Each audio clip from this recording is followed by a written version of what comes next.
O TSE formou maioria para condenar o Cláudio Castro e tornar ele inelegível até as eleições de 2030, tá? Alegadamente, ele teria pago alguns funcionários do CEPERJ, que é um... como é que é o nome do negócio ali?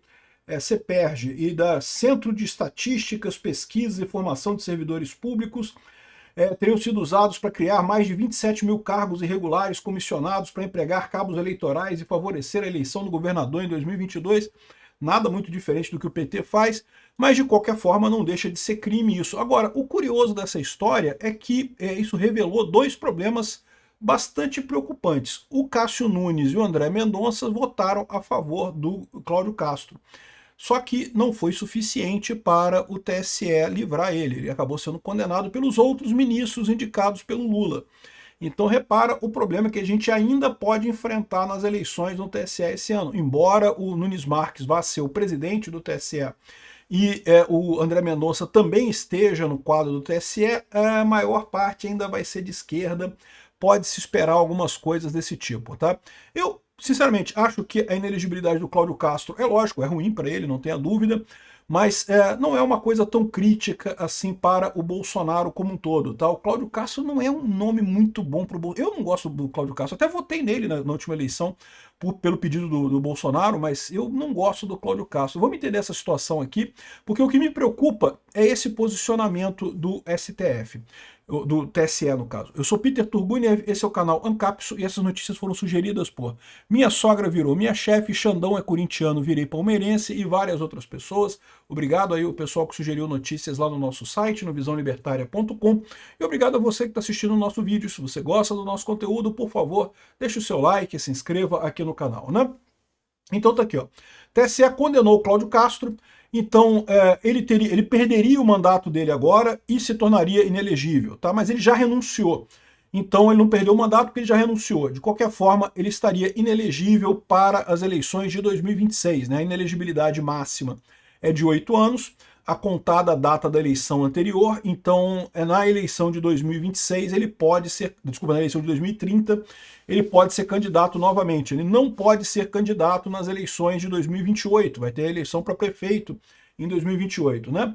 Então tá aqui, ó, o Tribunal Superior Eleitoral condenou o ex-governador do Rio, Cláudio Castro, e declarou ele inelegível até 2030. O placar ficou 5-2 pela condenação.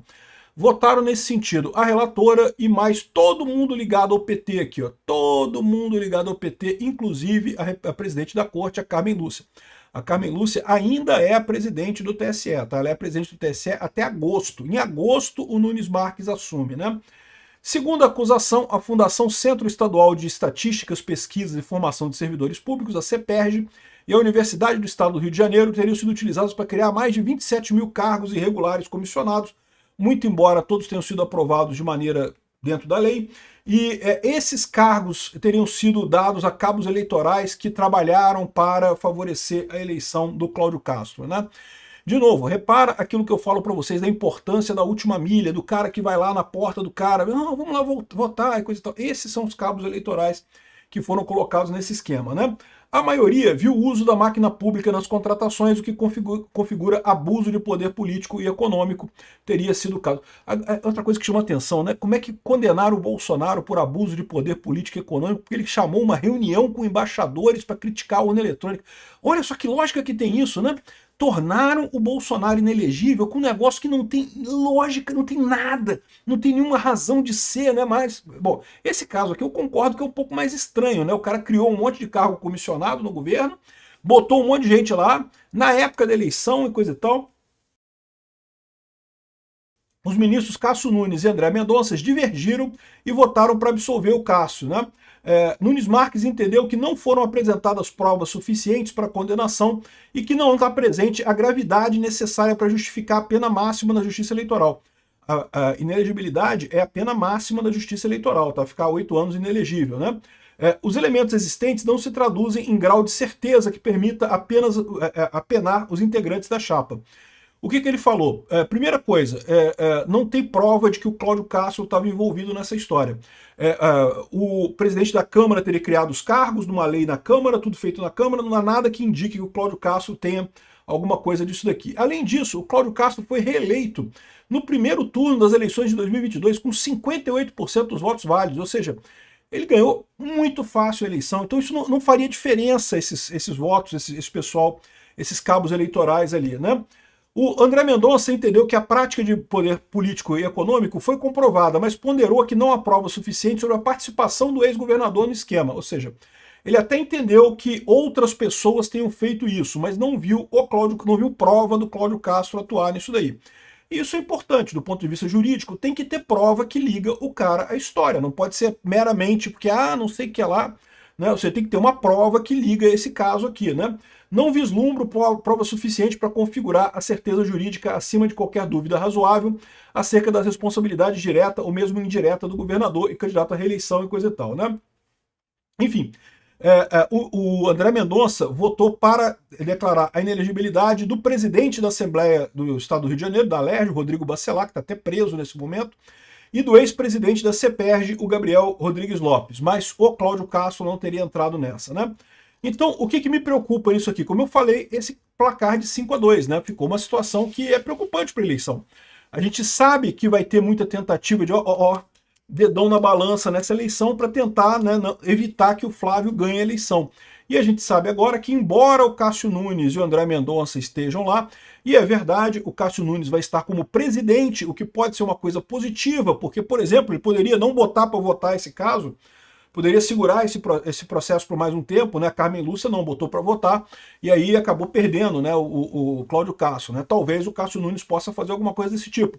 Mas a gente já sabe que o resto do TSE é altamente esquerdista e vai querer vingança política a todo custo, né? O Cláudio Castro, ele entrou no radar da esquerda também por conta daquela operação que fez no Morro do Alemão ano passado e que eliminou um monte de eleitor do PT, né? Um monte de eleitor do PT lá foi pra vala, o pessoal da esquerda não gostou disso, ficaram chateados com o Cláudio Castro, né? Ficaram chateados com ele. E, de novo, eu vejo, da forma como eu vejo isso, eu não gosto do Cláudio Castro, não gosto dele. Votei nele porque o Bolsonaro pediu, mas eu não gosto do cara. Então não acho que vai ser uma grande perda, não. Vamos ver quem é que o PL vai colocar como candidato ao Senado aqui no Rio de Janeiro. Eu acho que aqui no Rio a votação do Bolsonaro é sempre muito boa, ele deve fazer os 2 senadores aqui no Rio de Janeiro também.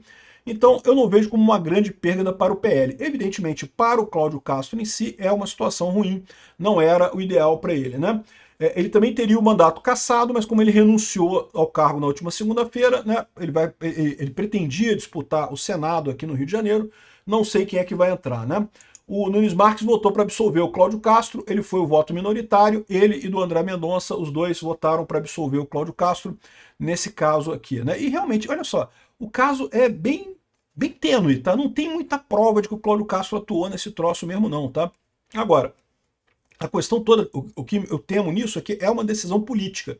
Se fosse a exata mesma coisa com um governador de esquerda, com o Lula fazendo isso, o pessoal, não tem nada, não tem prova. Sabe, justiça lado A e justiça lado B? É a visão que eu tenho aqui, né?